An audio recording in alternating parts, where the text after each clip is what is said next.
Hello dear student, मैं ब्रिजेश। तो आज के इस क्लास में हम लोग टॉप 20 क्वेश्चन पढ़ेंगे जो कि रिसेंट एग्जाम में पूछे गए क्वेश्चन हैं। तो जितने भी स्टूडेंट हैं वो क्लास में जुड़ जाएं और जितने भी न्यू स्टूडेंट जुड़ रहे हैं चैनल को सब्सक्राइब करके लाइक कर देंगे। तो चैनल को सब्सक्राइब और लाइक करने में कोई किसी का कुछ होता नहीं है, थोड़ा सा हमें मोटिवेशन मिल जाता है कि जितने भी हमारे स्टूडेंट्स जुड़ रहे हैं वो अच्छे से क्लास को अटेंड कर रहे हैं और कॉपी में नोट डाउन कर रहे हैं। तो हम लोग फर्स्ट क्वेश्चन पे आ जाते हैं। फर्स्ट क्वेश्चन दिया है, शब्द एनियक का पूर्ण रूप क्या है, यानी वर्ड एनियक का फुल फॉर्म नेम क्या है। तो इसका फुल फॉर्म नेम क्या हो जाता है, electronic numerical integrator and computer calculator. तो वापस एक बार पढ़ रहे हैं, electronic numerical integrator and computer calculator. इसको कब लॉन्च किया गया है, 1946 यानी 1946 में। तो इसका आंसर थोड़ा सा लार्ज है, आप अपने कॉपी में अच्छे से नोट डाउन करेंगे। अब नेक्स्ट क्वेश्चन नंबर 2 दिया है, फोर्ट्रॉन क्या है, यानी फोर्ट्रॉन डॉट डॉट डॉट एक है। तो ये एक फोर्ट्रॉन क्या है, ये एक लैंग्वेज है। यही पूछा है कि ये लो लैंग्वेज है कि हाई लेवल लैंग्वेज है। तो ये फोर्ट्रॉन जो है यह एक हाई लेवल लैंग्वेज होता है। ये इसका यूज़ कहाँ पर किया जाता है, इसका यूज़ हम लोग अपने कंप्यूटर सिस्टम में ही करते हैं। तो अलग अलग लैंग्वेज का अलग अलग जगह यूज़ होता है, बट कंप्यूटर से ही इन सब लैंग्वेज को बनाया जाता है। तो इसका आंसर क्या हो जाएगा, हाई लेवल लैंग्वेज। क्या हो जाएगा स्टूडेंट, हाई लेवल लैंग्वेज। तो अब नेक्स्ट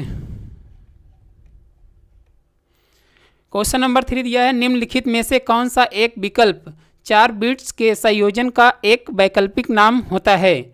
यानी क्वेश्चन का मतलब क्या है, बताया गया है इसमें जो नीबल आंसर दिया है इसमें कितने बीट के बराबर ये नीबल होता है। तो एक नीबल कितने बीट के बराबर होता है, 4 बीट के बराबर होता है। तो एक नीबल जो कंप्लीट बनता हो 4 बिट्स को मिलाकर ही बनता है। तो इसका आंसर क्या हो जाएगा, नीबल। क्या हो जाएगा स्टूडेंट्स, नीबल। और कितने बीट के बराबर होता है नीबल, 4 बिट्स के बराबर। अब नेक्स्ट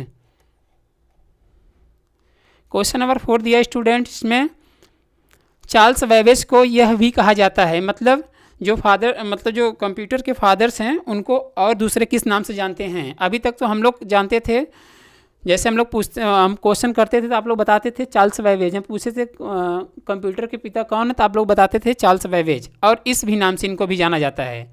तो क्वेश्चन मतलब ऐसे आ जाए, चार्ल्स बेबेज को यह भी कहा जाता है, तो आप लोग क्या आंसर देंगे, fathers of computer. Fathers of computer के नाम से भी चार्ल्स बेबेज को जाना जाता है। अब नेक्स्ट क्वेश्चन नंबर 5 दिया है, जावा एक प्रोग्रामिंग लैंग्वेज है, यानी जावा एक प्रोग्रामिंग भाषा है। तो जावा होता क्या है, यह एक लैंग्वेज है। तो वह उसको भी पूछा है कि लो लैंग्वेज के अंतर्गत आता है कि हाई लेवल लैंग्वेज के अंतर्गत आता है। यह एक मोबाइल फ़ोन में भी यूज़ किया जाता है और कंप्यूटर सिस्टम में यूज़ किया जाता है और मैक में भी यूज़ किया जाता है, यानी जो एप्पल कंपनी के द्वारा बनाया जाता है। तो जावा एक क्या है, एक हाई लेवल लैंग्वेज है। क्या हो जाएगा स्टूडेंट, इसका आंसर हाई लेवल लैंग्वेज। अब नेक्स्ट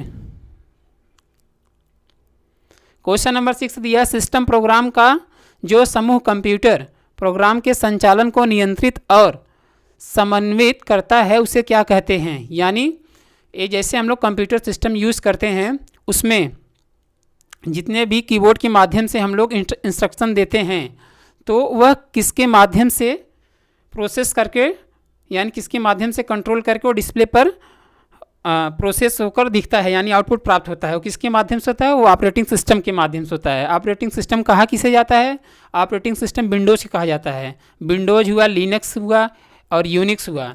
तो विंडोज़ में 4 टाइप्स के विंडोज़ हैं, विंडोज़ 7, विंडोज़ 8, विंडोज़ 10, विंडोज़ 11।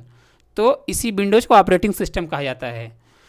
तो कंप्यूटर में जितने भी सॉफ्टवेयर इंस्टॉल किए जाते हैं उनको चलाने के लिए ऑपरेटिंग सिस्टम की आवश्यकता पड़ती है। तो इसका आंसर क्या हो जाएगा स्टूडेंट्स, ऑपरेटिंग सिस्टम। अब नेक्स्ट क्वेश्चन नंबर 7 दिया है, रैम और रोम से मिलकर निम्नलिखित में से क्या बनता है। तो रैम का फुल फॉर्म इसके पहले हम क्लास में एक बार रिमाइंड करा दिए हैं और काफ़ी में आप लोग नोट डाउन भी किए होंगे, तो अच्छे से एक बार उसको आप पॉइंट आउट करके देख लीजिए। तो रैम का फुल फॉर्म नेम क्या है, रैंडम एक्सेस मेमोरी। और रोम का फुल फॉर्म नेम क्या हो जाता है, रीड ओनली मेमोरी। वापस एक बार पढ़ दे रहे हैं, रैम का फुल फॉर्म नेम हो जाता है रैंडम एक्सेस मेमोरी और रोम का हो जाता है रीड ओनली मेमोरी। तो ये होते क्या है, ये CPU के अंतर्गत दो मेमोरी पाए जाते हैं। इन दोनों मेमोरी को प्राइमरी मेमोरी कहते हैं। तो इसमें पूछा है ये जो रैम और रोम है ये किससे मिलकर बना होता है।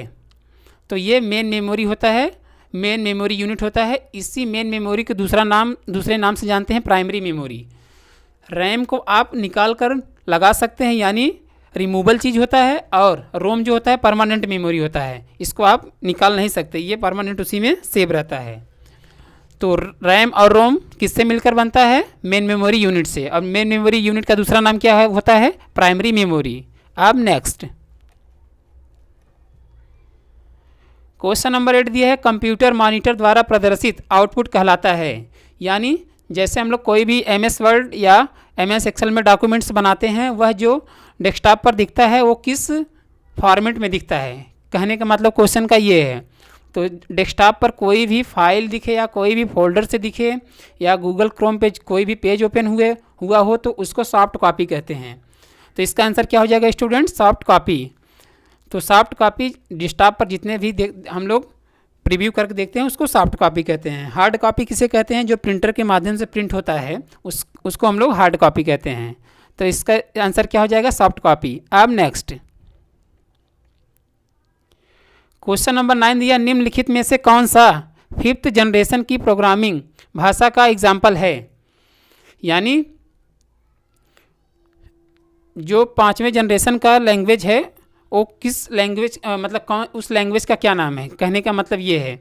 तो जो 5th जनरेशन का लैंग्वेज है उसको कहते हैं प्रोलोग कहते हैं। क्या कहते हैं स्टूडेंट्स, प्रोलोग। तो इसका आंसर क्या हो जाएगा, प्रोलोग। अब नेक्स्ट क्वेश्चन नंबर 10 दिया है, निम्नलिखित में से इंटरनल मेमोरी कौन सी होती है। तो अभी हम जैसे अभी क्वेश्चन नंबर किस पर हम बताए थे, 7 नंबर पे।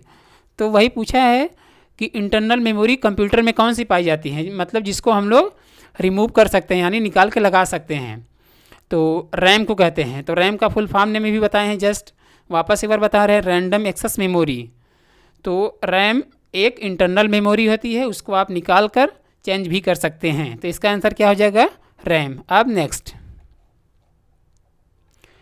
क्वेश्चन नंबर 11 दिया है। क्वेश्चन नंबर 11 पर आने से पहले एक छोटी सी रिक्वेस्ट है, जितने भी न्यू स्टूडेंट्स इस चैनल से जुड़ रहे हैं चैनल को सब्सक्राइब करेंगे।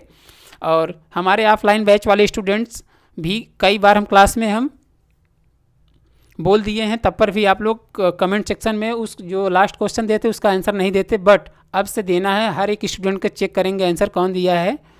तो ज़्यादा से ज़्यादा कमेंट सेक्शन में इस क्वेश्चन का आंसर आप अपने से देंगे और चैनल को सब्सक्राइब करके लाइक कर देंगे। चैनल को सब्सक्राइब लाइक करने से कुछ होता नहीं है, थोड़ा सा मोटिवेशन मिल जाता है, बस यही है।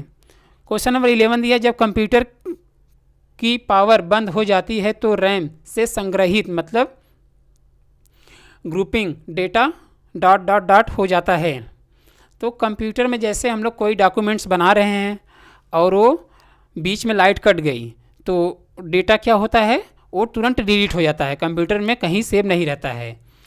तो जैसे CPU लगा है तो कुछ टाइम के लिए ऑन रहता है तो आप सेव कर पाएंगे, और डायरेक्ट जब कंप्यूटर बंद हो जाता है तो वह डाटा डिलीट हो जाता है। तो इसका आंसर क्या हो जाएगा स्टूडेंट्स, इरेज्ड। इरेज्ड का मतलब होता है एक तरीके से डिलीट। तो सारे डेटा जो भी आप बनाए रहेंगे सब डिलीट हो जाएंगे। अब नेक्स्ट क्वेश्चन नंबर 12 दिया है, किसी प्रोग्राम से त्रुटि हटाने को क्या कहा जाता है। मतलब जैसे आप कोई कंप्यूटर में एप्लीकेशन सॉफ्टवेयर इंस्टॉल कर रहे हैं और उस सॉफ्टवेयर की उस सॉफ्टवेयर की सेटअप में कोई फाइल एरर है, मतलब उसमें कोई रॉन्ग फाइल है तो वह इंस्टॉल नहीं होता, तो उसको क्या कहते हैं, उसको एरर तो कहते हैं, बट दूसरा क्या नाम होता है, दूसरा नाम होता है बग भी कहते हैं, BUG कैपिटल लेटर में जिसको भी लिखे हम क्वेश्चन आंसर में, तो बग भी कहते हैं।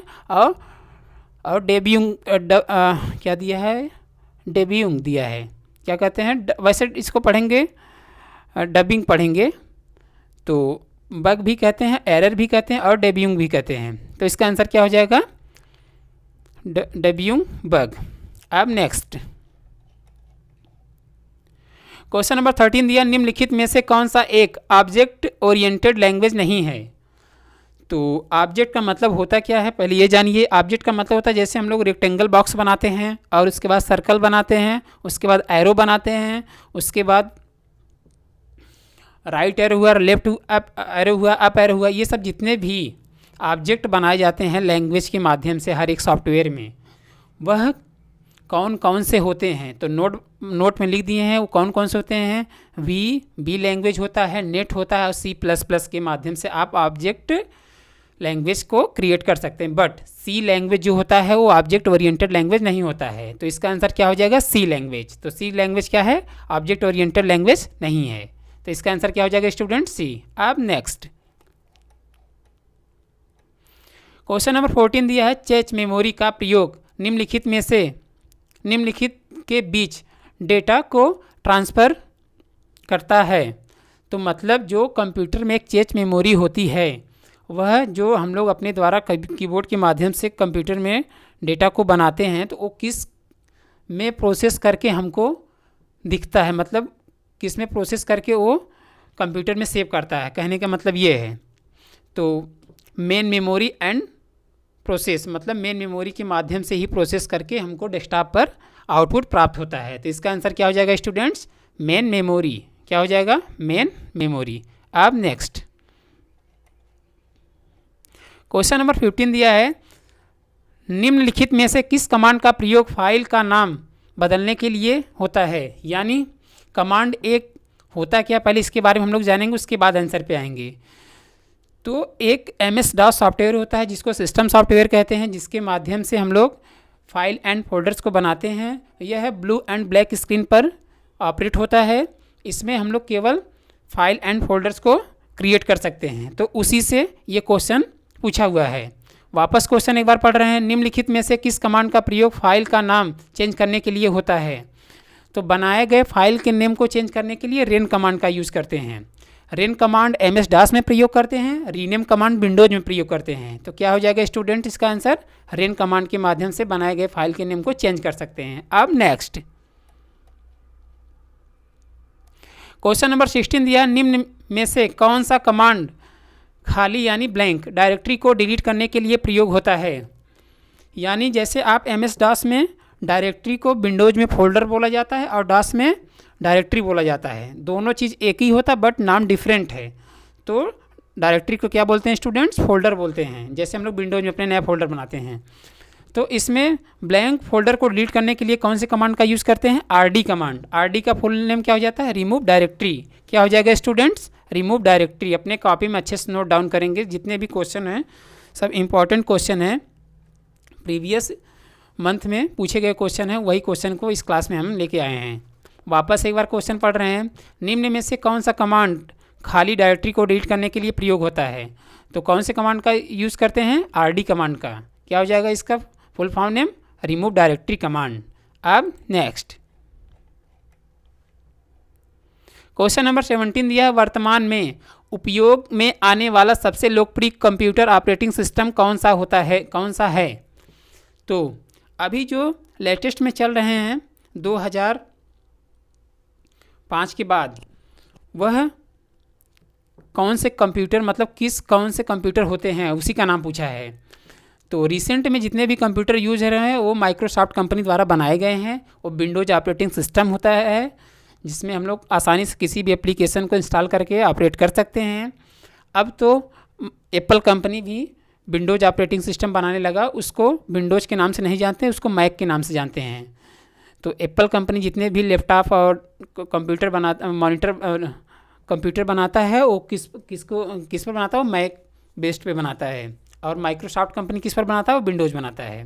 तो इसका आंसर क्या हो जाएगा स्टूडेंट, माइक्रोसॉफ्ट विंडोज। अब नेक्स्ट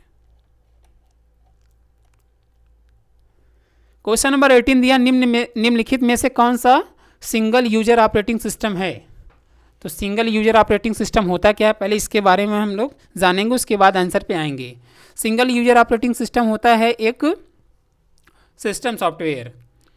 तो जैसे आप एक सॉफ्टवेयर ओपन किए हैं, वही सेम सॉफ्टवेयर दूसरे कंप्यूटर में ओपन किए हैं और उस पर भी आप फाइल बनाना चाहते हैं और इस पर भी बनाना चाहते हैं, तो उसमें एरर देगा, मतलब बताएगा कि ओनली वन यूजर्स अप्लीकेबल। तो यह MS DOS जो है यह एक सिंगल यूजर ऑपरेटिंग सिस्टम है। इसमें आप फाइल एंड फोल्डर्स को बनाया जाता है और उसके बाद इसमें किसी भी प्रकार के डेटा को आप अपने सेव कर सकते हैं।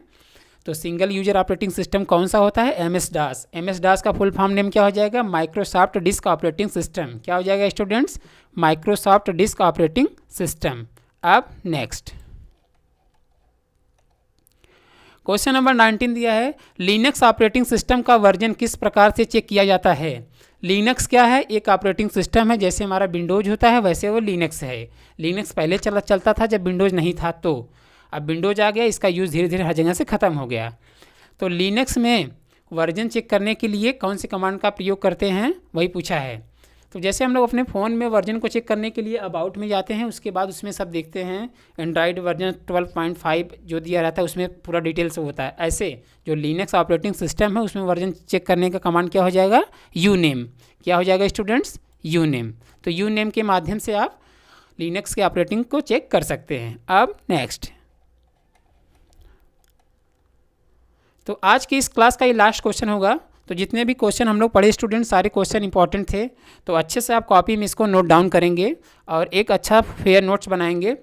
तो क्वेश्चन नंबर 20 दिया है, उबुंटू के निर्माता यानी फाउंडर कौन हैं? तो उबुंटू है क्या? ये एक ऑपरेटिंग सिस्टम है, यानी लेटेस्ट ऑपरेटिंग सिस्टम है। विंडोज़ के जस्ट बाद इसको लॉन्च किया गया है।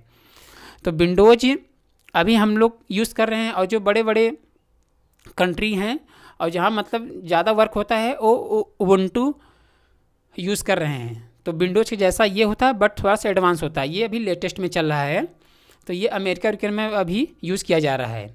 तो उबुंटू के फाउंडर कौन हो जाते हैं? Mark risked Shuttleworth. क्या हो जाएगा? Mark Richard. हाँ, मार्क रिचर्ड शटलवर्थ। तो इसका आंसर मार्क रिच्ड शटलवर्थ हो जाएगा। तो आज के क्लास का ये लास्ट क्वेश्चन था स्टूडेंट्स। तो आई होप सारे क्वेश्चन आपको समझ में आए होंगे। तो जितने भी ऑफलाइन बैच वाले स्टूडेंट हैं वो कमेंट सेक्शन में सारे क्वेश्चन का रिप्लाई करेंगे, और कुछ हम ओरल क्वेश्चन हम बोल रहे हैं उसको आप अच्छे से कॉपी में नोट डाउन करके और कमेंट सेक्शन में उसका रिप्लाई वीडियो के लास्ट में करेंगे। तो फर्स्ट है, कॉपी का शॉर्टकट की क्या है? क्वेश्चन नंबर 2, न्यू पेज का शॉर्टकट की क्या है? क्वेश्चन नंबर 3, फाइंड का शॉर्टकट की क्या है? क्वेश्चन नंबर 4, हाइपरलिंक का शॉर्टकट की क्या है? क्वेश्चन नंबर 5, सेव एज का शॉर्टकट की क्या है? क्वेश्चन नंबर 6, बोल्ड का शॉर्टकट की क्या है? Question number 7, spelling and grammar का शॉर्टकट की क्या है? क्वेश्चन नंबर 8, सेव का शॉर्टकट की क्या है? क्वेश्चन नंबर 9, ऑल सेलेक्ट का शॉर्टकट की क्या है? क्वेश्चन नंबर 10, क्वेश्चन नंबर 10 है, कीबोर्ड कितने टाइप्स के होते हैं और हर एक कीबोर्ड में कितने की पाए जाते हैं? तो आज के क्वेश्चन का ये जितना हम ओरल बोले हैं वो कमेंट सेक्शन में सारे क्वेश्चन का आंसर हर एक स्टूडेंट्स देंगे। ऑनलाइन वाले स्टूडेंट बच्चे तो देंगे ही, बट और ऑफलाइन बैच वाले जितने भी स्टूडेंट्स हैं सबका रिप्लाई हम चेक करेंगे। सब स्टूडेंट्स को रिप्लाई करना है। तो आज के लिए इतना ही। Thank you.